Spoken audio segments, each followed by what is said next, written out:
Sponsored by the Glass Jug. Located just off State Road 55 in Durham, the Glass Jug is the only place in the Triangle where you can browse a selection of hundreds of different craft beers, sit and enjoy one of 16 different beers on tap, and then take home a counter-pressure-filled growler of your favorite draft beer.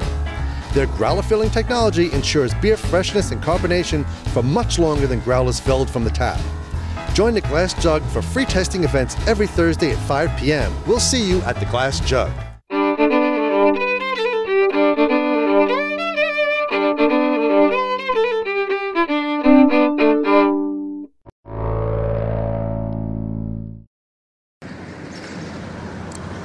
Hi, I'm Glenn, Dave's behind the camera with the NC Beer guys, and welcome to another episode of the NC Beer Buzz. We found our way over to Chapel Hill, Carrboro today, actually Carrboro on Greensboro Street, and we're here with the guys from the Steel String Brewery, and this is Eric, and Eric is the Hoopla Czar, and Will is the Brewery Czar, and these guys are the co-founders of the brewery here, and we're going to talk to them about all things wonderful in Steel String, and we're having some great beer while we're at it. So let's see what they're going to tell us. So thanks for having us in. Thanks for visiting. You guys have been here on Greensboro Street. We're right around the corner from the original Tyler's, if you know where that is in Carrboro. And you've been in this location, or in existence and in this location, for how long? 2.5 years that we've been open. We started construction just over 3 years ago. So had the place in mind and then built it out, or searched around a while for a place?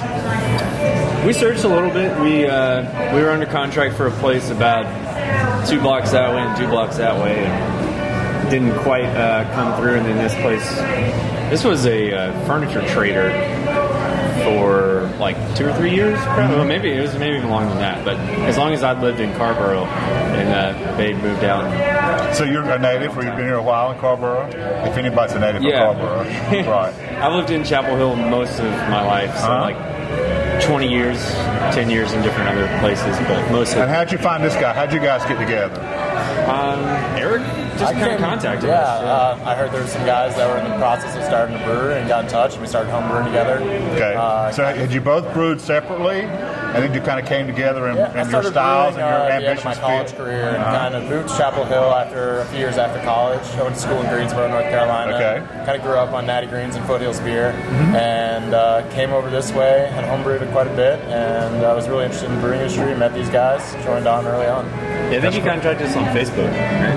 Well, how neat. That's great. Yeah, that was probably about a year before we signed this lease. So that was kind of, we were still in the planning stages. I had just graduated college. Andrew just graduated college for like 2 years. But now, Andrew, we don't know who Andrew is. Andrew's another partner? Sorry, or he's the other partner. Okay. He's the logistics czar, and he just had a baby this past week. Is it the three of you who are the guys? Yeah. It's the three of you. Three of us right now. We're very small. We have a few other employees that do various things for us, but day to day, it's mostly us three. Yeah. And we're seeing some of the system in the background. What is the size and capacity here? What kind of system are we brewing on? It's a 7-barrel system by Mark's Design and Metalworks, which is a small company up in Vancouver, Washington, which is across the river from Portland, Oregon. And it's 100% American made, 100% American steel and labor, and it's a great system. And what kind of production capacity do you have, or do you hope? What do you put out? I mean, are you full capacity? Yeah, we have 4 7-barrel fermenters and 5 7-barrel brights. And that'll let you do how many barrels a year? What do you hope? Now about 600. Okay. We're on track for 600 this year. We've done previous year we did 450. So we started doing slightly larger batches, so we're able to increase our production by about 20% just by a higher yield. Right. This winter we're doing our real first expansion where we're putting a 15-barrel fermenter in there, which will mostly pump out our IPA, our flagship beer, Big Mon IPA. We're also adding another 7-barrel fermenter, which will allow us to do more one-offs and seasonals. Okay. You mentioned flagship. Are there several flagships and a lot of one-offs and mixes, or what are the flagships besides that? Dan? We brew a few beers year-round. You'll find the Rubber Room Rye Session Ale. Rubber Room and Big Mon, we keep pretty consistently on. Rubber Room's almost always on. Okay. It's a little harder for us to keep up because there's not as many accounts for it, but since Big Mon is out a little bit more at different accounts, we always have a batch of Big Mon in the fermenter. So that's the one we mostly brew. And then throughout the season, so it's coming into fall, so we've brought in our English ale yeast. So we'll be doing this no quarter breakfast stout for the rest of the year. And then we also have our variations of Thick Freakness, our Imperial Stout, and those all use that English ale yeast. So and we'll mix in a few one-offs with the English ale. And we also do a double IPA pretty consistently. Do a double IPA every 3 months or so. Try to 2 months, space it out. Yeah. And a variety of saisons. So we do saison starting in the spring. We'll always have a saison and we mix this different grisettes in too. So. Right. Yeah. Now I know we've got a beautiful tap room here, tasting area, nice front patio right on Greensboro Street. You can watch the whole world go by. But you've got some local accounts you just referenced, and we also see your product on some bottles. Mm-hmm. So what's the mix, and is it a big distribution effort, or is that taxing for you guys because you're self-distributed or not? It definitely is taxing. Right. Self-distributed. Yeah, self-distributed. Me and Andrew do a lot of the sales and deliveries ourselves. And we kind of split up different regions, but right now we are in a lot of areas of the state, and we do. Like what areas? I mean, where can we find? You can find our beer in Greensboro and Raleigh and Durham, and sometimes you can find our beer in Wilmington.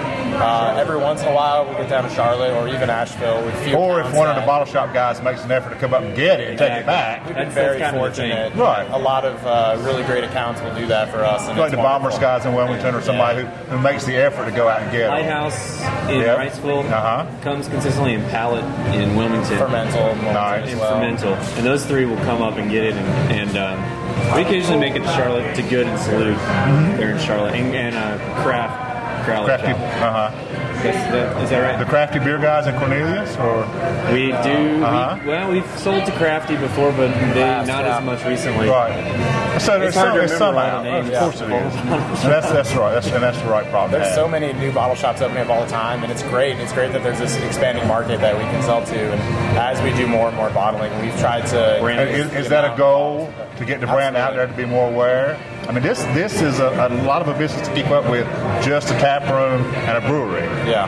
And it's only the three of you and a few employees, and that expansion is a whole new game. Well, Carrboro's a pretty small town, and we do get a lot of volume in our tap room, but really we want people to come on the weekends from other towns and visit us, and really to people to know about you got to get your beer out there. And bottles are really the best way to do that.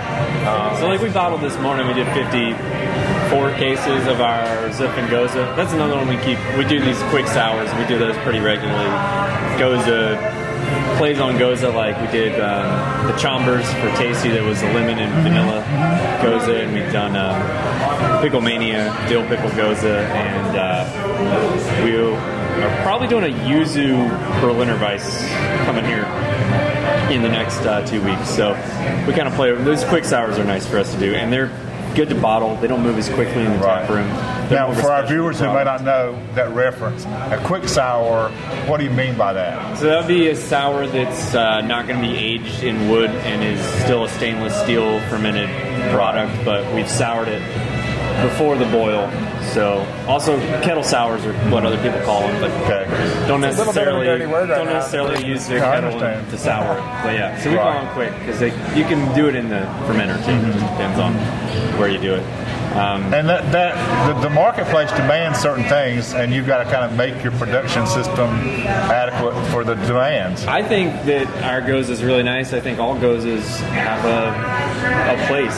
You know, they're not as complex as a true sour. We do true sours too, but I know that there's, I've seen like 2 articles about kettle sours, and they got a lot of traction, but I haven't seen a lot of people complaining because I think everybody likes it, right? Right, that's right. We sell it well, and it seems like the Kimmy and the Yink, that one's always selling really well. And listen, Westbrook's goes is hardly ever on the shelf. If it's working for you and you're not getting a lot of negative feedback, there's always going to be critics out there. There's always a chance. And there's always people who think that they could do it different or would do it different. Yeah. But in your circumstances, with your resources, you're doing what you can do. Yeah. And we're not charging, we are excited that we can offer to people at a pretty low price point. $6. It's $6 for 500 for that beer. So, and I think that was the main concern, is that people would charge sour type bag prices like in the 20s or 25s, like it's been aged, right? Or something that hasn't aged for a long time. And I can kind of understand that. We have done a few of those, though. That, we just recently released strawberry sour that we had aged in Pinot Noir barrels, and then bottle conditioned for a long period of time. And that was kind of a special one-off release that we did mostly in the brewery, but then kind of did some cases out to distribution. So Chapel Hill Carrboro always considers itself on top of everything, all the movements, and progressive, all well progressive, well and known. But most of North Carolina finds that when they open a tap room in a brewery, they're still doing some education of the public. Yeah. They're still bringing craft beer drinkers to be a craft beer drinker, because people are still now in a college town. You've got a lot of kids who come and have only drank what they had at home. So there is still some effort to educate the drinkers, I guess. Yeah, to some degree. Do you think you don't have that challenge as much as some others because of the community here?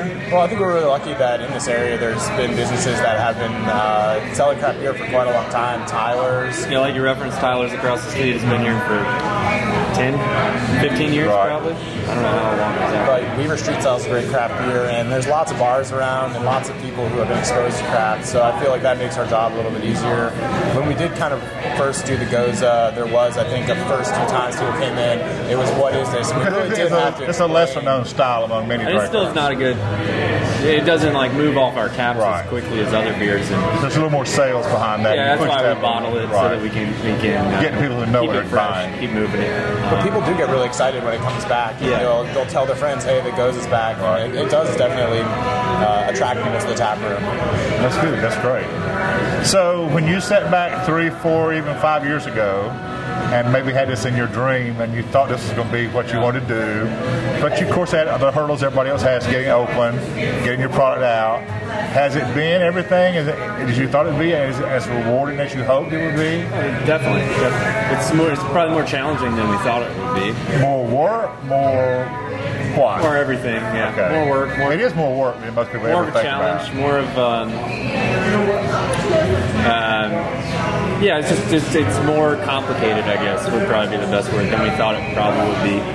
It seems easy when you're writing a business plan to be like, oh, and then we'll sell that, and then we'll sell this. Right. But going from making it to selling it, there's a lot of steps. And keeping the doors open, and then doing employees and the public and the customer feedback and all that kind of stuff. I went from home brewing to brewing, and this has been my only career. Before that, I worked at Starbucks, so it wasn't like I had a career path before I was a brewer. So there was some times. It took some time to get to know our system. It took some time to kind of start figuring out what it is that we can do that's different than what other people do. What it is that, when I sit down to drink a beer, what I want out of a beer, and then so what are we trying to make our beer appeal to, and who are we trying to make our beer appeal to? So I think that was more of the challenges.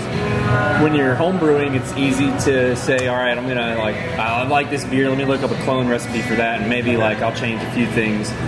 But that's a lot different from starting from scratch and saying, so this beer that we did, this Grisette, we actually used, we did it in collaboration with a band called Mipso, who just released an album that we were tying in, and actually Fauna Flora and Hall River all brewed a beer too. Okay. And actually they hit #1 on the bluegrass charts with this album, so that was pretty awesome. But what we did was he gave me the album pre-release and to Todd and to Ben and the Natty Greens guys, and we all listened to it, and they had a song about a sailor, so I tried to make a beer that related to the sea. So we did a Grisette with sea salt and maple staves and currants, which apparently sailors used to eat for vitamin C. So we kind of added those together, and that's a beer that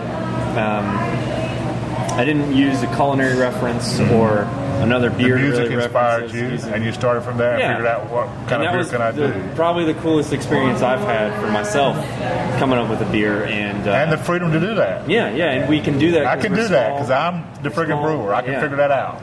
We're small. We can handle doing a one-off batch that may or may not be well received. It may crash. It may not be what everybody wants it to be. But I think that's one of the great advantages of our kind of business philosophy and our business style is that we've been very the way we decided to grow is kind of a sustainable, slow, very thought-out way. Right. We've looked at some opportunities to expand, and we decided that probably we weren't ready or wasn't the right time for us. And so I feel like when we do try to take on new projects and new ideas, we do come at it by looking at it and making sure it's right for us. And it has allowed us to, hit a few road bumps and make a few mistakes and then kind of bounce back. And that freedom has been really nice, and I really think it's helped us grow slowly, but in a really good, sustainable way. Yeah, trying to find something that other people aren't necessarily doing, because it's watching the taps in restaurants and things like that.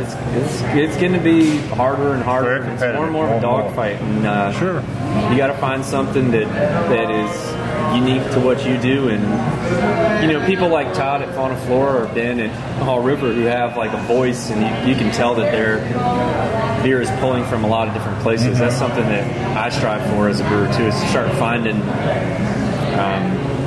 more and more finding new flavors to combine in a way that's not simply put your mark on the that's not simply like, oh, that beer I had was good, and let me see if I can try and replicate. Not that we don't do that. No, I understand, of course. I'm drinking a breakfast stout right now that's a coffee and oatmeal stout, and obviously I had a founder's breakfast stout and said, right, how can we do that on a local scale? Right. And we use coffee that's brewed across, uh-huh, roasted and brewed across the street, and the freshness does make a big difference, but it's more fun to try and find something new. Obviously, I love IPAs, like you said, that's like our main thing that we brew, but it's but everybody doesn't, so you got stuff. to do something for everybody. Exactly. Yeah. Right.